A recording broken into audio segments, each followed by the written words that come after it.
반갑습니다. 네. 오늘 또 우리 함께 마음을 다하여서 또 한 마음 품고 하나님께 예배하는 귀한 복된 시간 되기를 소망합니다.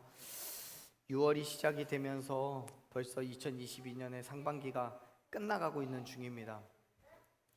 그렇게 생각해 보면 정말 시간 빠르죠.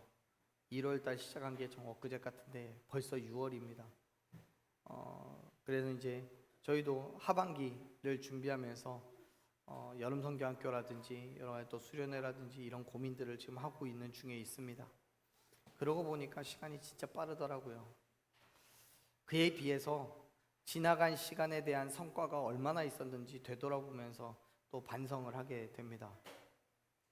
어느 책을 보니까 그런 얘기가 있더라고요. 인도에서 복음을 전하는 한 선교사님이 인도에서 가장 성스럽게 여긴다라고 말하는 그 겐지스강 옆을 지나면서 말씀을 묵상하고 있었습니다. 그때 한 어머니가 아들 둘을 데리고 그의 옆을 지나가고 있었답니다. 가만히 보니까 한 아이는 아주 건강하고 잘생긴 아이인데 또 다른 아이는 어디가 불편한지 다리를 절고 있더래요. 괜히 눈길이 갔던 선교사님이 그 어머니에게 불편한 아이까지 데리고 어디 가는 중이냐고 물었습니다. 이 어머니가 이렇게 대답한 거예요. 아이를 신에게 바치러 가는 중입니다 라고 대답을 하더래요.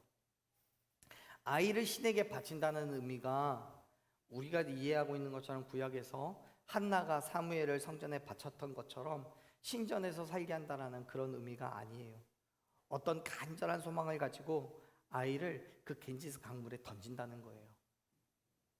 그 심청이를 생각하면 쉽게 이해가 되실 것 같아요. 물론 모든 인도 사람들이 그러는 건 또 아닐 거예요. 우상을 숭배하다 보니까 정말 간절한 바람을 가지고 잘못된 판단을 하는 거겠죠.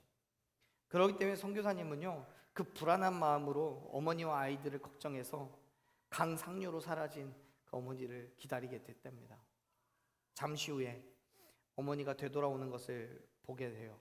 그런데 선교사님 눈에 어머니하고 한 아이밖에 보이지 않는 거예요. 걱정이 현실이 된 거죠.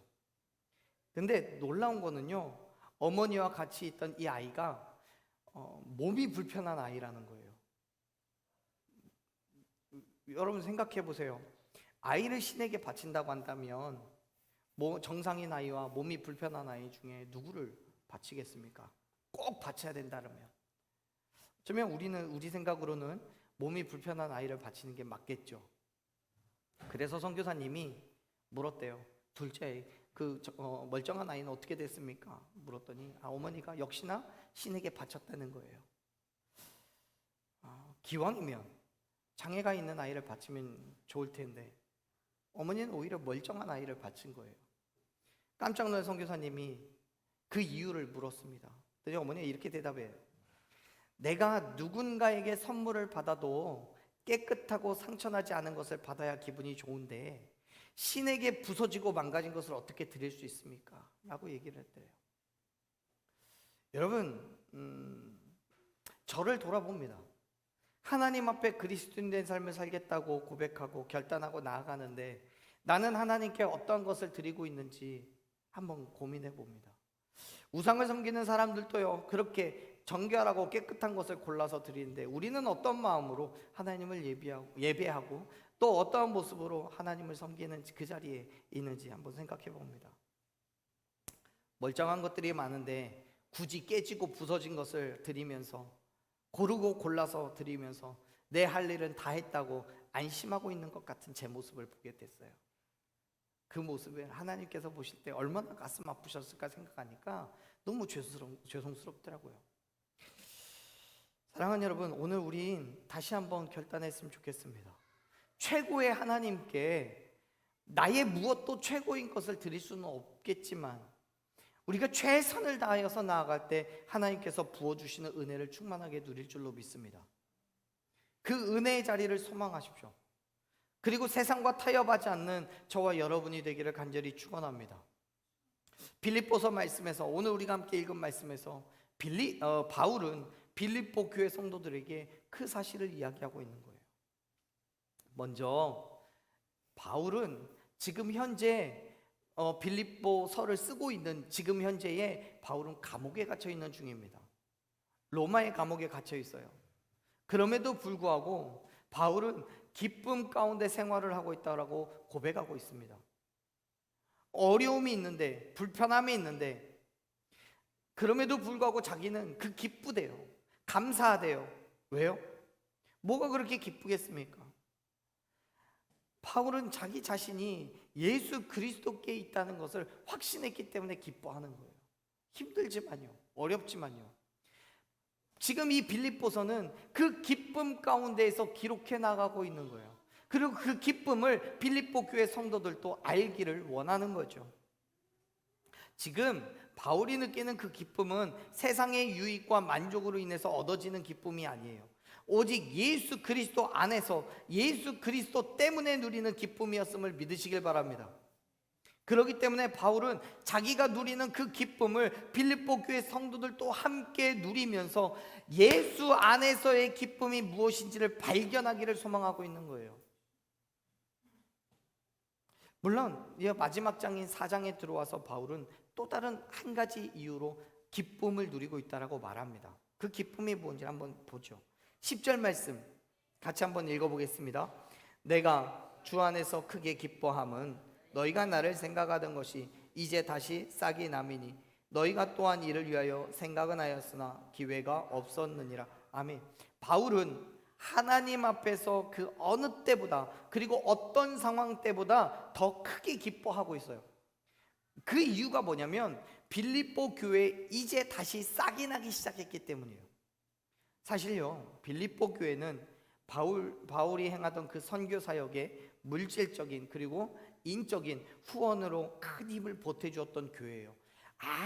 아무 교회도, 어떤 교회도 바울에게 그러한 헌신이 없었지만 빌립보 교회만큼은 물질적으로 헌신했고 또 일꾼을 보내서 함께 사역할 수 있도록 그렇게 도와줬던 교회였어요. 그런데 그럼에도 불구하고 어떤 순간에선지 이 빌립보 교회에 문제가 생겼고 어려움이 닥치기 시작했어요. 그래서 그 헌신이 끊어졌던 거예요. 멈췄어요. 바울은 그의 선교 사역 가운데에 굉장히 많은 비방과 비난에 시달리면서 살았었어요. 사실 데살로니가전서 2장 5절을 보면 데살로니가 교회는 바울이 돈을 탐낸다라고 그렇게 비방했고요. 고린도후서 12장 16절과 18절을 보면은 고린도 교회에서 예루살렘 교회를 대상으로 돈을 얻어낼 목적으로 헌금을 하도록 디도를 이용한다라고 그렇게 비방도 했었어요. 너무 괴롭죠. 말도 안 되는 이야기였고 이해할 수 없는 비방을 받고 있는 바울이었기 때문에 그 어느 곳에서도 위로를 얻지 못하고 평안을 누릴 수가 없었습니다. 그러한 가운데에 빌립보 교회만큼은 바울을 신뢰하고 그의 사역에 동참해줬던 교회예요. 그런데 그렇게 헌신적이었던 교회가 어느 순간 모든 행했던 그 헌신들이 끊어지고 나니까 바울의 입장에서는 빌립보 교회가 걱정이 되기 시작한 거예요. 어려워서, 힘들어서 그 사역이, 그들이 행했던 그 사역이 멈춰지고 있다는 것이 너무나 괴로운 거예요. 그래서 로마 감옥에 앉아서 편지를 쓰는 거죠. 힘들지, 괴롭지, 괜찮아, 힘내, 잘하고 있어, 위로하고 격려하고 있는 거예요. 여러분 오해하지 마세요. 바울이 말하는 그 기쁨은요, 우리가 10절에서 말하고 있는 것처럼 이제 다시 그의 헌신이 시작됨으로 인해서 그 기쁨을 누리고 있는 거지만, 후원이 들어오기 때문에, 물질적인 풍요로움이 생겼기 때문에 기뻐하는 게 아니에요. 이미 바울은 그 물질과는 상관없는 기쁨을 누리고 있는 중이에요. 보세요, 11절 보면 그렇게 말하죠. 11절 한번 읽어보세요. 읽습니다. 내가 궁핍함으로 말하는 것이 아니니라. 어떠한 형편에든지 나는 자족하기를 배웠노니. 아멘. 바울은 이미 그의 삶의 모습이 어땠든지, 환경이 어땠든지, 그의 처지가 어땠든지 상관없이 자족하기를 배웠다라고 고백합니다. 자족, 스스로 만족을 느끼는 거예요. 어떻게 생각하면 가진 것이 없어서 행복하다고 말하는 것은 현재의 상황을 정당화시키려는 구차한 변명처럼 느껴질 수도 있을 겁니다.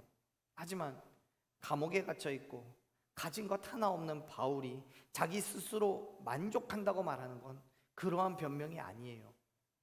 앞에서도 잠깐 말씀드린 것처럼 바울은 비록 자신이 어려움 가운데 있는 건 분명한 사실이지만 그것과는 상관없이 예수 그리스도로 말미암아 모든 은혜와 평강을 누리고 소유하고 있었기 때문에 바울은 그 안에서 충분한 만족을 누리고 있는 거예요. 11절에서도 이야기하지만 12절에서도 그렇게 얘기하잖아요. 12절 한번 읽어볼까요?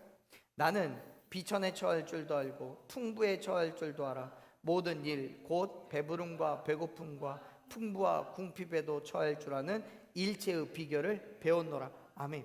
바울은 말합니다. 어떤 형편에서도 스스로 만족하는 것을 배웠다고요. 가난에 힘들어 보기도 했고요, 풍부한 풍족함도 누려봤어요. 배부름도 배고픔도 경험했어요. 그 모든 것들을 통해서 그는 자족할 수 있는 일체의 비결을 배웠노라고 고백합니다. 어떻게 해요? 어떻게 자족할 수 있겠습니까? 환경에 연연하지 않는 거예요.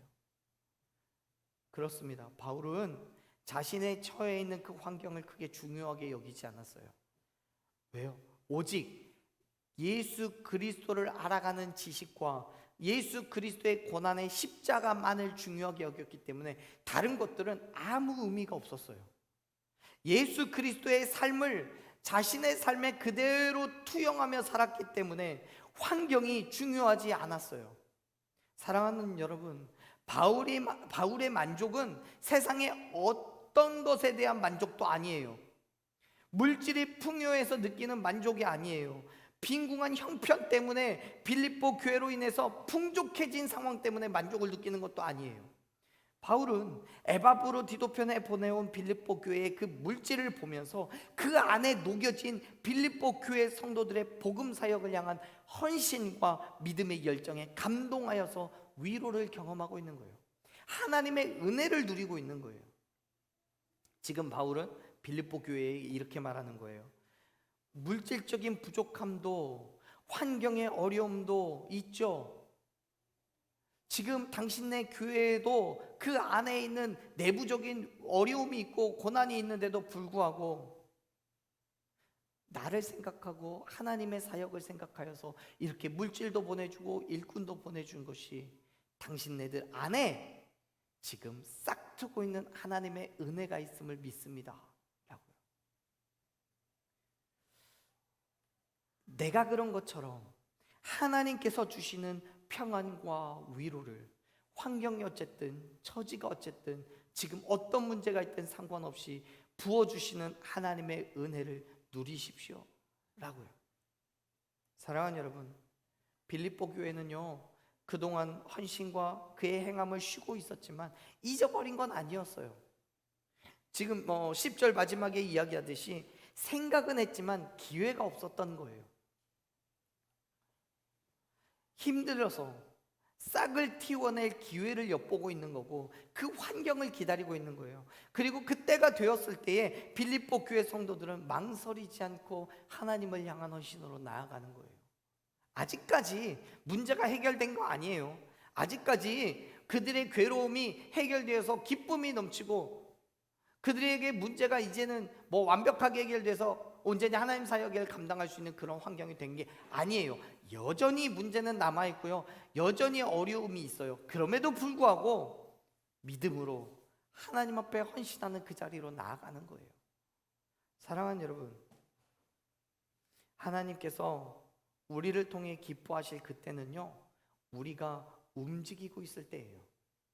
이전에 행하던 그리스도인의 삶이 어느 순간에서부터인가 멈춰 있다면 여러분 이제 다시 시작하십시오. 싹을 틔워내십시오. 열매라는 거는요 싹이 틔워져야 맺을 수 있는 거예요.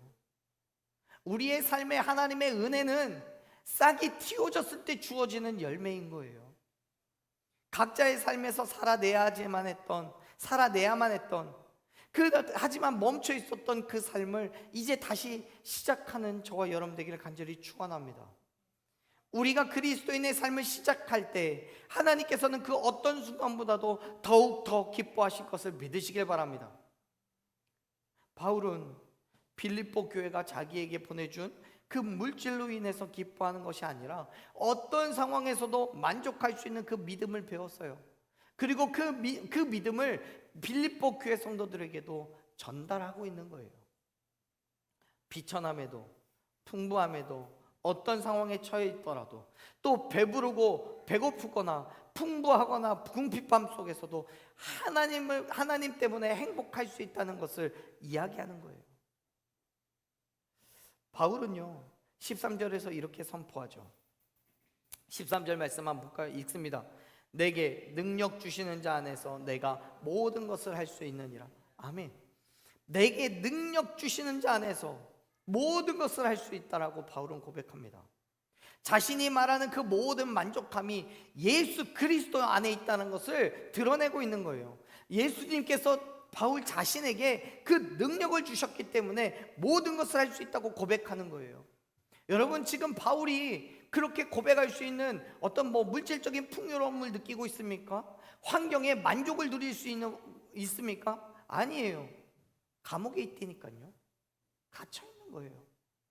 물질에 풍요하며, 네, 물론 빌립보 교회가 성경금을 보내주었기 때문에 일시적인 풍요로움은 있겠지만 그게 전부는 아니잖아요. 고린도서 3장 5절을 보면요, 바울은 이렇게 고백을 해요. 우리가 스스로 만족할 것이 아니라 오직 하나님으로부터 우리의 만족이 나온다고요. 바울은 모든 환경을 극복할 수 있는 능력이 오직 예수 그리스도를 믿는 그 믿음에서부터 나온다라고 지금 우리에게 가르쳐주고 있는 거예요. 이것이 바로 바울의 신앙 고백이에요. 사랑하는 여러분, 우리의 만족은 내 힘과 능력이 아닙니다. 여러분, 행복이라는 거는요, 물질이 많아서 행복한 게 아니에요. 재밌는 TV 프로그램을 보면서 깔깔대고 웃기 때문에 행복한 거 아니에요. 모든 것들은, 우리가 살아가는 모든 것들이 행복이 조건은 될 수 있겠지만 그것을 이어주는 매개체가 없다면 결코 그것은 진정한 행복이라고 말할 수가 없어요. 그 매개체가 뭐예요? 바로 예수 그리스도예요. 예수님께서 우리와 함께 하시지 않는다면 그 어떤 곳에서도 참된 행복이라는 건 얻을 수 없음을 믿으시길 바랍니다. 그렇기 때문에 사랑하는 여러분, 우리의 만족은 오직 하나님께 있음을 믿으십시오. 아멘. 바울은 그 사실을 안 거예요. 예수 그리스도 안에 있기 때문에 물질적으로 풍부해도 혹은 비천해도 내 상황과 처지가 정말 엉망진창이어도 상관없어요. 내가 예수 그리스도 안에 있다라는 그 사실 하나만으로 그는 만족을 누리고 있는 거예요. 지금 바울이 자기가 알게 된 그 행복의 비결을 빌립보 교회 성도들에게 가르쳐 주는 거죠. 그리고 그 헌신의 자리를, 그동안 멈춰있던 자리를 이제 싹이 틔워지고 있는데 포기하지 말라고요. 싹이 터가고 있는 그 과정 속에서도 여전히 문제는 있고 여전히 어려움이 있고 여전히 힘듦이 있지만 포기하지 말라고요. 지금 내 환경이 어떻고 물질이 어떻고 내 처지가 어쨌든 하나님을 위한 그 자리에 굳게 서 있으라고요. 왜요? 그래야 그 안에서 참된 평안과 위로와 안식을 누릴 수 있기 때문에요. 그렇습니다. 사랑하는 여러분, 지금 바울이 빌립보 교회를 향해 권면하는 바를 잘 기억하십시오. 행복은, 만족과 기쁨은 세상의 것들로 채워지는 것이 아닙니다. 오직 예수 그리스도와 함께 있기 때문에 얻을 수 있는 은혜의 힘을 믿으시길 바랍니다. 바울은 그 일이 이제 싹이 틔워졌다라고 표현을 해요. 빌립보 교회 안에. 그리고 그렇게 싹 틔워져가는 그 빌립보 교회를 향해 칭찬과 격려를 합니다. 14절 말씀을 같이 읽어보겠습니다. 14절 읽습니다. 그러나 너희가 내 괴로움에 함께 참여하였으니 잘하였도다. 아멘. 바울은 빌립보 교회가 자신의 괴로움에 함께 참여했다라고 고백합니다. 얘기합니다. 그의 괴로움이 무엇입니까? 감옥에 갇혀 있는 그 괴로움이 아니고요. 하나님의 사역과 예수 그리스도의 복음을 전하는 그 일이 괴롭다는 거예요. 아이고, 사실 여러분, 이게 어떻게 괴로운 일이겠습니까? 특별히 바울에게 있어서 예수 그리스도의 복음을 전하는 게 괴로운 일이었겠습니까? 아니죠. 역설적인 표현이에요. 세상 사람들의 시선으로 볼 때 그 분명히 괴롭고 힘든 일이라는 거예요. 그럼에도 불구하고 빌립보 교회는 바울이 하는 그 사역에 동참하고 있다는 거죠. 그렇기 때문에 잘하고 있다라고 말하는 거예요. 여러분, 물론 사역의 모습은 다릅니다. 바울과 빌립보 교회가 사역의 모습은 분명히 다릅니다. 바울은 전 지역을 돌아다니면서 이방 나라를 돌아다니면서 복음을 전했고, 빌립보 교회는 바울이 전하는 그 복음 사역에 물질적으로 또 인적으로 헌신하고 수고를 덜어주었던 것뿐이에요. 하지만 바울은 그 사역에 빌립보 교회가 참여하고 있다라고 말해요. 우리도 마찬가지예요. 우리가 하고 있는 그 모습이 각자의 삶에서 다 다른 모습으로 하나님의 사역에 동참하고 있는 줄로 믿습니다. 그 사역 가운데 여러분 힘드시죠? 어렵죠? 괴로우시죠? 여러분, 교회의 그 괴로움 가운데 함께 참여하였으니 여러분 잘하신 거예요. 세상 사람들의 시선으로 볼 때는 괴로운 일이겠지만, 어려운 일이겠지만, 싹을 틔워서 괴로움에 참여한 그 일이 결국에는 열매를 맺게 될 줄로 믿습니다. 바울은요 그렇게 말하는 거예요. 그 전도 사역으로 인해서 내가 여러 곳에서 감옥에 갇혔고, 매를 맞았고, 배가 파손되는 고난도 겪었고, 빌립보서를 쓰고 있는 지금 이 시점에서도 바울은 여전히 감옥에 갇혀 있지만, 그 사역 가운데에 너희가 동참하였으니 잘했다고요. 그 일을 통해서 분명히 하나님의 열매를 맺게 될 거라고 그렇게 고백하는 거예요. 여러분, 빌립보 교회가 속한 그런 환경도 크게 다르지는 않아요. 빌립보가 있던 마게도냐 지방은요 로마의 통치를 받으면서 말할 수 없는 어려움을 겪었어요. 금이나 은이나 철 같은 건 많은 광산일이 있었지만 로마의 수탈로 인해서 극심한 경제적인 곤란을 겪었어요. 그 지역에 물질이 없다는 건 무슨 의미겠습니까? 교회도 물질이 없다는 거예요. 지역이 힘들다는 건 무슨 의미겠습니까? 교회도 힘들다는 거예요. 그럼에도 불구하고 빌립보 교회는 자신들의 어려움을 추스리기에도 힘든 그런 상황 속에서 바울을 기억했어요. 그리고 그동안 멈춰 있었던 그 선교 사역에 다시 힘을 내어서 싹을 틔우고 있는 거예요. 그 믿음의 헌신을 하고 있어요. 바울은 그 일이 이번이 처음은 아니라고 말합니다. 한번 볼까요? 15절 16절 말씀 보면 이렇게 얘기해요. 15절 읽겠습니다. 빌립보 사람들아, 너희도 알거니와 복음 위의 시초에 내가 마게도냐를 떠날 때에 주고받는 내 일에 참여한 교회가 너희 외에 아무도 없었느니라. 데살로니가에 있을 때에도 너희가 한 번뿐 아니라 두 번이나 나의 쓸 것을 보내었도다. 아멘. 사실 이 빌립보 교회는 25절 16절에서 우리가 확인할 수 있듯이 바울의 그 선교 사역에 처음부터 동참했던 교회예요.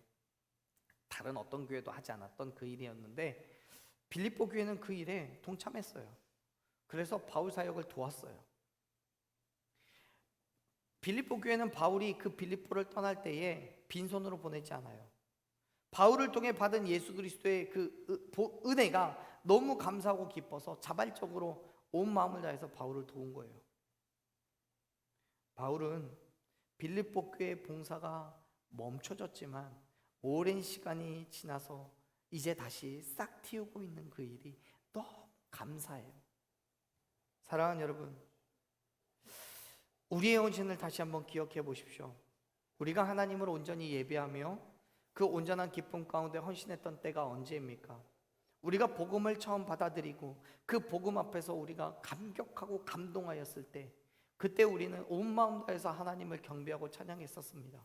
하지만 시간이 지나서 세상 속에서 여러 가지 모양으로 어려움을 겪고 괴로움 당할 때에 우리의 그 믿음의 헌신이 조금씩 작아지고 무뎌지고 있다는 것을 우리 보게 됩니다.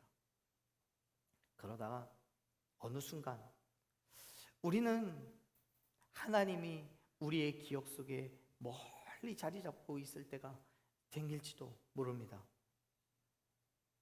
빌립보 교회는 이제 자신들의 어려움을 뒤로하고 사도 바울의 그 사역 가운데 참여하기로 결단합니다. 심지어 아직도 어려움은 해결되지 않았음에도 불구하고, 문제는 계속 있음에도 불구하고 바울의 사역 가운데 나아갑니다. 사랑하는 우리의 믿음도요, 여전히 우리의 환경도요, 우리의 처지도요, 여전히 어려움이 있고 문제가 있고 고난이 있겠지만, 그럼에도 불구하고 다시 하나님을 향한 믿음의 싹을 틔워내는 저와 여러분 되기를 간절히 축원합니다.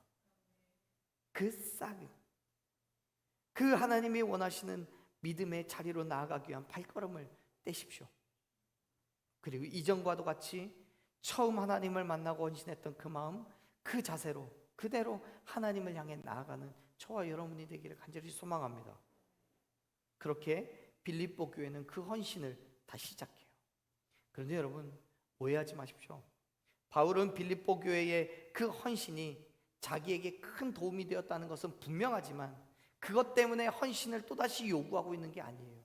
한번 볼까요? 17절을 보면 이렇게 얘기합니다. 17절 읽습니다. 내가 선물을 구함이 아니요 오직 너희에게 유익하도록 풍성한 열매를 구함이라. 아멘. 바울은 빌립보 교회에서 보내준 그 선물을 구하고 있는 게 아니래요.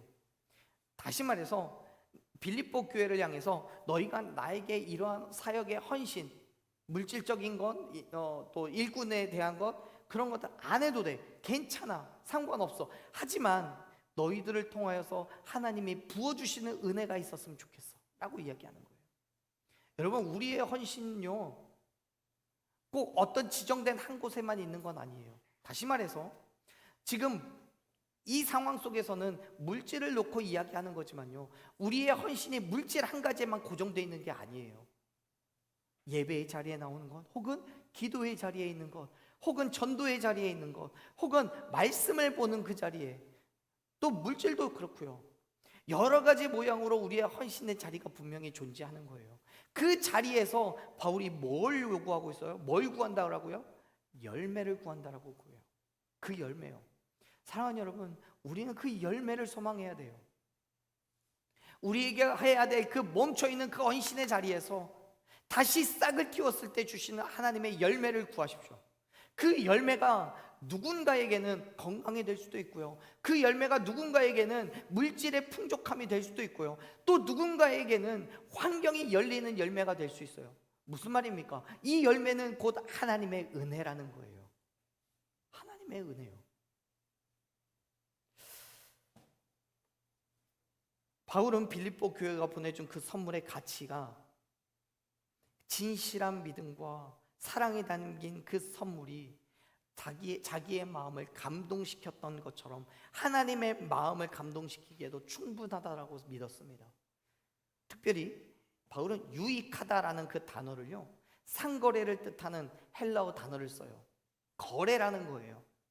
무슨 말이냐면 빌립보 교회 성도들이 바울에게 투자했다는 거예요. 투자.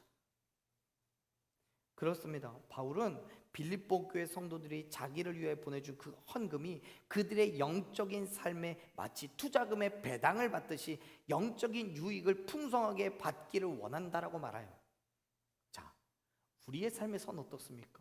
우리가 지금 멈춰있던, 우리가 해야만 하는데 그 멈춰있던 그 자리가 무엇입니까?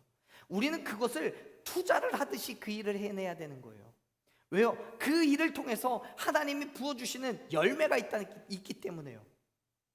예배의 자리, 또 전도의 자리, 기도의 자리, 말씀을 보는 것, 교제의 자리, 물질의 헌금, 무엇이 되었든요, 내가 멈춰 있었고 하나님 앞에 나아가지 못했던 그 일들을 통해서 다시 우리가 정말 투자를 하듯이 그 일들을 해낼 때에, 믿음으로 해낼 때에 하나님께서는 우리의 영적인 유익을 채워주실 것을 믿으시길 바랍니다. 말라기서에 보면 하나님께서 그렇게 말씀하시잖아요. 너희가 나를 위하여서 11조를 드려보라. 내가 너희에게 어떻게 축복할지를 시험해보라라고 말씀하시잖아요. 사랑하는 여러분, 우리의 삶에도 그러한 믿음의 열매들이 맺혀져야 돼요. 다시 시작된 하나님께 드리는 그 모든 열심 가운데에 맺어지는 그 열매를 바라보면서 진정한 만족과 유익을 누리는 저와 여러분 되기를 간절히 축원합니다. 바울은 우리가 다시 믿음으로 싹을 틔워야 하는 것이 바로 그 향기로운 제물이고 하나님을 기쁘시게 하는 거라고 칭해요. 그렇게 표현을 해요. 18절 말씀 같이 읽어보겠습니다. 읽습니다. 내게는 모든 것이 있고 또 풍부한지라 에바브로 디도편에 너희가 준 것을 받음으로 내가 풍족하니 이는 받으실 만한 향기로운 제물이요 하나님을 기쁘시게 한 것이라. 아멘. 향기로운 제물이라는 건 하나님이 연락하시는 제물이고 하나님을 기쁘시게 하는 제물을 말해요. 그런데 이 제물이 반드시 물질만을 말하는 것은 아니에요. 바울은 빌립보 교회가 자기에게 보내준 이 예물이, 그 헌금이, 그 선교의 물질이 제물이라고 표현을 해요. 자기에게 준 거지만, 자기에게 보내준 거지만 하나님께 드리는 제물이라고 해요.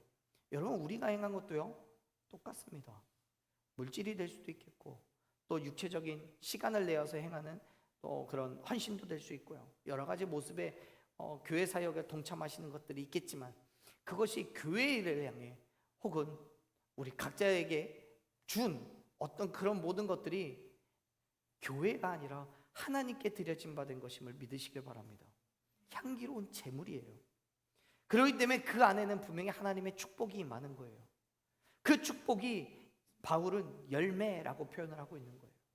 전도를 했으면 거기에서 전도의 열매가 맺히는 거고요. 헌금을 했으면 물질의 열매가 맺히는 거고요. 시간과 노력을 들여서 헌신했으면요 그 안에 또 다른 열매들이 맺혀지는 거예요. 그 재물을 통해서 하나님께서는 기뻐하기만 하시지는 않거든요. 말씀을 보면 이렇게 얘기를 해요. 한번 보죠. 19절 말씀 읽습니다. 나의 하나님이 그리스도 예수 안에서 영광 가운데 그 풍성한 대로 너희 모든 것을 채우시리라. 20절 말씀이요. 하나님 곧 우리 아버지께 세세무궁하도록 영광을 돌릴지어다. 아멘.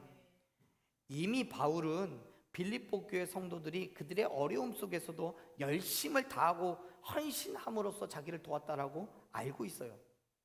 그들은 바울과 그의 사역을 위해서 자신들의 환경과 처지를 염두에 두지 않고 최선을 다해서 헌신했어요. 그 때문에, 그런 것들 때문에 그들의 삶의 어느 부분에서는 부족함이 생기죠.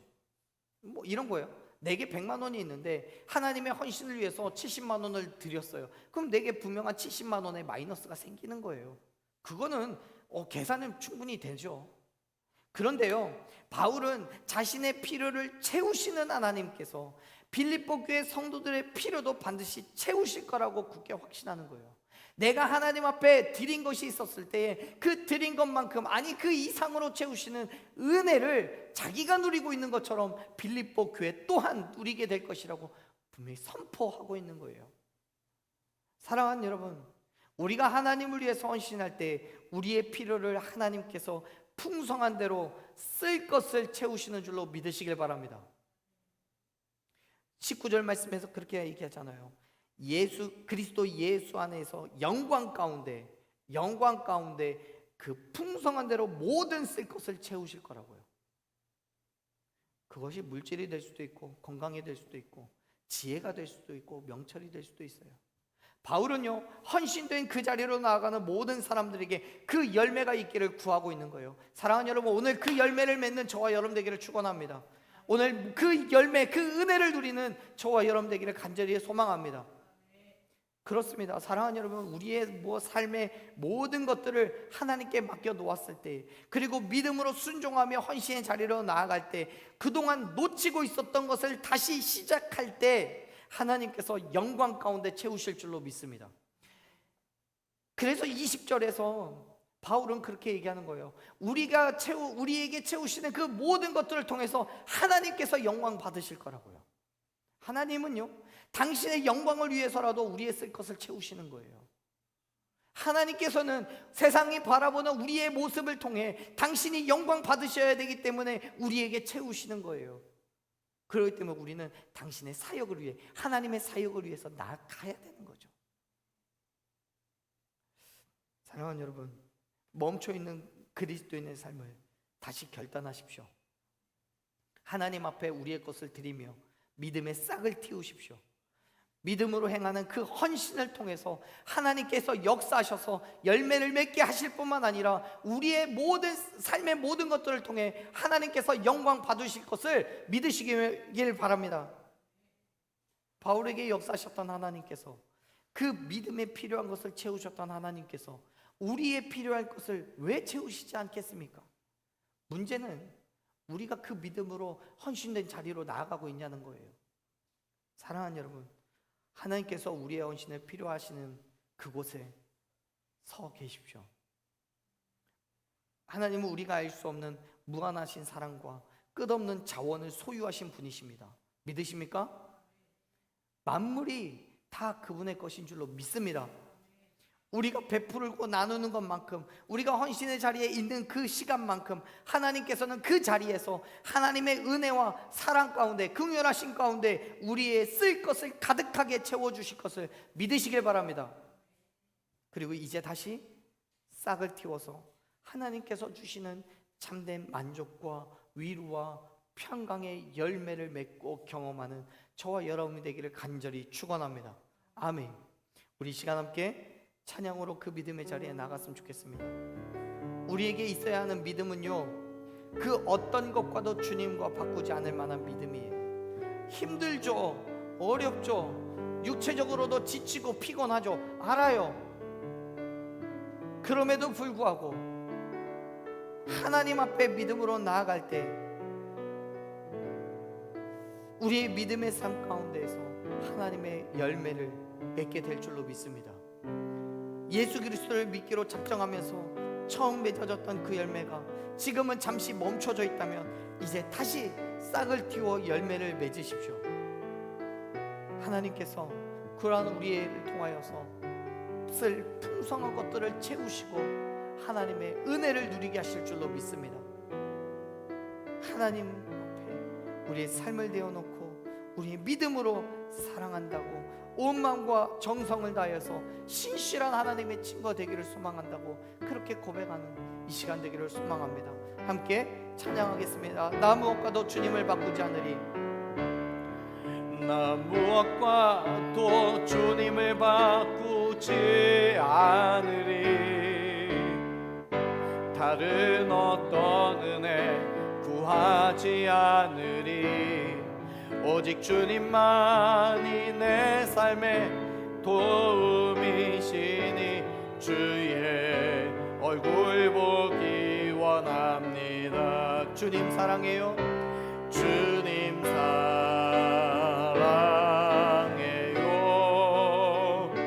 온 마음과 정성 다해 하나님의 신실한 친구 되기 원합니다. 다시 한번 나 무엇과도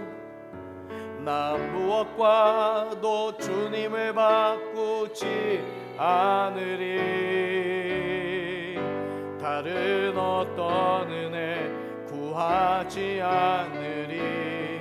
오직 주님만이 내 삶의 도움이시니 주의 얼굴 보기 원합니다. 주님 사랑해요. 주님 사랑해요.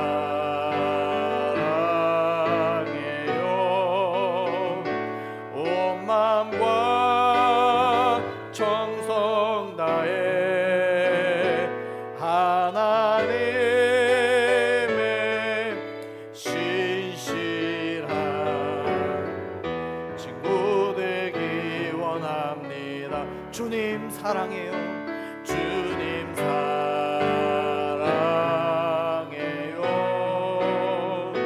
온 마음과 정성 다해 하나님의 신실한 친구 되기 원합니다. 우리의 믿음의 삶을 포기하지 마십시오. 그리스도인의 삶을 결단하고 넘어지지 마십시오. 다른 은혜를 구하지 않을 때, 오직 주님만 바라보고 나아갈 때 주님이 우리의 삶에 도움이 되실 줄로 믿습니다. 우리가 주의 얼굴을 바라보며 나아갈 때 주님께서는 우리의 삶의 모든 필요를 채워주실 줄로 믿습니다. 우리의 도움이 되시는 주님이십니다. 어떤 상황 속에서도 하나님 앞에 멈추지 않는 헌신된 믿음의 삶으로 나아가십시오. 어떤 어려움이 있어도, 어떤 아픔이 있어도, 어떤 것과도 하나님 바꾸지 않고 세상 가운데서 은혜를 구하지 않는 그 믿음을 달라고 고백하십시오. 다시 한번 믿음의 싹을 틔워서 그 열매를 맺어가게 해달라고 우리 간절한 마음으로 주의 이름 부르짖고 기도합니다. 주여, 주여, 주여, 역사여 주시옵소서. 아버지, 우리의 삶의 주권자가 되시고 아버지, 우리의 삶의 모든 것 되신 주님이시오니 아버지 앞에 나가는 모든 순간순간들 성령 하나님이 역사하여 주시옵소서. 아버지, 은혜를 베풀어 주시옵소서. 아버지, 우리가 무엇 때문에 아버지 지금 자리에 멈춰져 있습니까? 아버지, 무엇 때문에 그 그리스도인의 삶을 포기하고 있습니까? 아버지와 우리에게 힘을 주시옵소서. 능력을 주시옵소서. 다시금 자리에서 일어나 아버지의 복음 앞에 나아가게 하여 주시옵소서. 아버지, 예수 그리스도의 보혈로 주의 보좌 앞에 나아가게 하셨사오니 아버지, 그 자리를 싸먹게 하시고 아버지, 그 자리에서 하나님의 은혜를 누리게 하여 주시옵소서. 주님, 무엇도 세상과 어떤 것도 바꾸지 않을 만한 믿음을 주시옵소서. 아버지, 지금까지 포기하고 있었고 아버지 쓰러져 있었고 넘어져 있었던 그 믿음의 삶을 다시 일어나 힘내어 싹 튀어낼 수 있도록 도와주시옵소서. 아버지, 열매 맺게 하여 주시옵소서. 주님이 주신 아버지 그 열매를 구하게 하여 주시옵소서. 오 하나님, 주께서 우리의 모든 삶을 이렇게 주관하여 주시고 은혜 위에 은혜를 더하여 주시옵소서. 주님, 하나님 앞에 우리가 어떠한 모습으로 어떤 그리스도인의 삶으로 나아가고 있습니까? 아버지, 이제껏 멈춰져 있었던 그 삶이 있다면 아버지, 오늘 다시 결단하고 하나님 앞에 나아갈 수 있도록 도와주시옵소서. 하나님의 사랑하심과 하나님의 긍휼하심과 하나님의 역사하심을 바라보며 온전한 믿음의 자리에 서 있게 하여 주시옵소서. 어떤 것과도 바꾸지 않을 믿음, 다시 싹을 틔워 하나님을 향한 우리의 헌신의 자리에 있게 하여 주시옵소서. 그 열매를 맺게 하여 주시옵소서.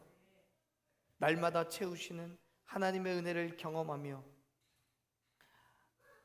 우리를 통해서 하나님 영광 돌리는 그 믿음의 자리에 서게 하여 주시옵소서. 주께서 행하신 그 놀라운 일들을 기대하며 예수 그리스도의 거룩하신 이름으로 기도합니다. 아멘. 주님, 은혜 베풀어 주시옵소서. 아버지, 예수님, 아멘. 찬송가 354장 함께 찬양하면서 하나님 앞에 준비한 예물 봉헌 올려드리겠습니다. 354장입니다.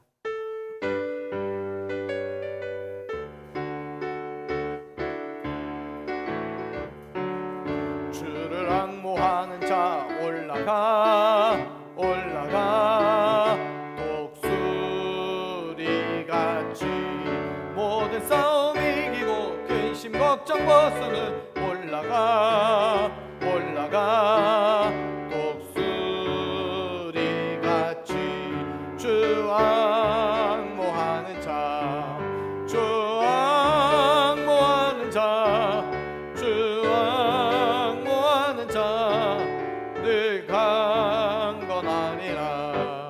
주를 앙모하는 자 걸어가 걸어가 고단치 않네. 길을 잃은 양떼를 두루 찾아다니며 걸어가 걸어가 고단치 않네. 주 앙모하는 자 주 앙모하는 자 주 앙모하는 자 늘 강건하니라. 주를 앙모하는 자 달려가 달려가 피곤치 않네. 기름 청량하여 멸류관을 얻도록 달려가 피곤치 않네. 주 앙모하는 자, 주 앙모하는 자, 주 앙모하는 자 늘 강건하리라. 주를 앙모하는 자 올라가 독수리같이 은혜 안에 뛰놀며 주의 영광 보리라. 올라가 독수리같이 주 앙모하는 자, 주 앙모하는 자, 주 앙모하는 자 늘 강건하리라. 아멘. 우리 드려진 예물을 위해서 함께 기도하겠습니다. 날마다 우리와 함께 하시며 크고 놀라우신 은혜를 베풀어 주시는 주님, 감사와 영광과 찬송을 올려드립니다. 아버지여, 부족하고 연약한 우리의 삶을 통하여서도 하나님 행하실 그 일들이 있음을 고백합니다. 아버지여, 날마다 우리의 삶에 크고 놀라우신 일들을 행하셔서 정말 주님만 바라보고 나가는 그 믿음의 자리가 온전히 주의 영광 돌리는 자리가 되게 하여 주시옵소서.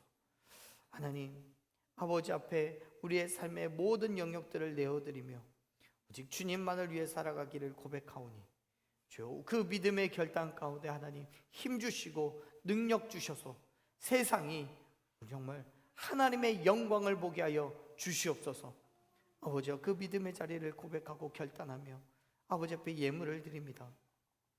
주정의 예물로, 또 건축의 예물로, 자동차의 예물로 아버지여 믿음으로 드렸습니다. 드려진 모든 예물들이 주님이 받으실 만한 향기로운 제물 되게 하시고 이 예물들을 통하여서 하나님의 영광 나타내게 하여 주시옵소서.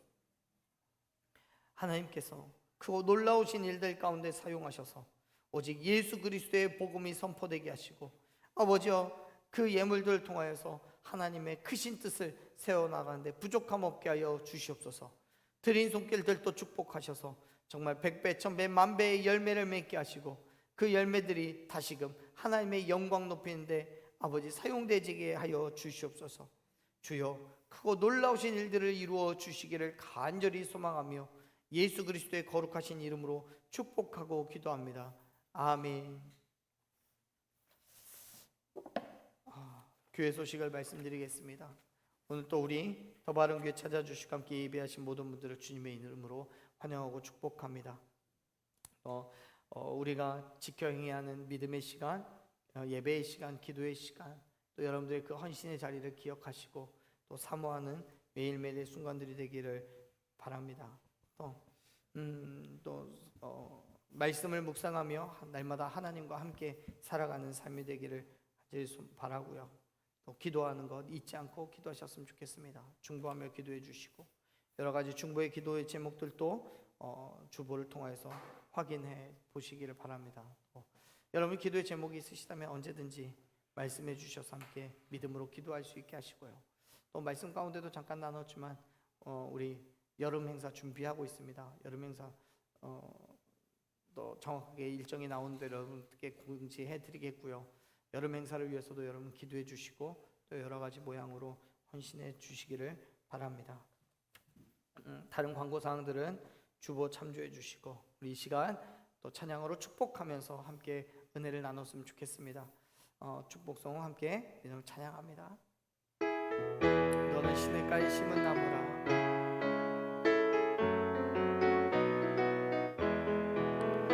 너는 시냇가에 심은 나무라. 하나님의 사랑 안에 믿음 뿌리 내리고 주의 뜻대로 항상 살리라. 주의 시절을 쫓아 구원 여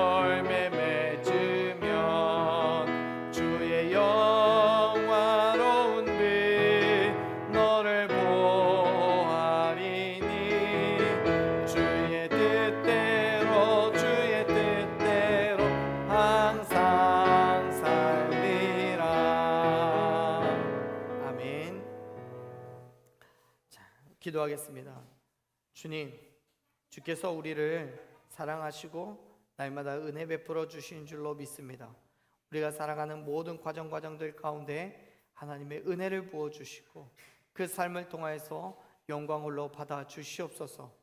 아버지, 우리에게 허락된 그 믿음의 삶 다시금 싹 틔워서 열매 맺게 하시고 그 열매 통해 하나님의 나라를 세워가는데 부족함이 없게 하여 주시옵소서.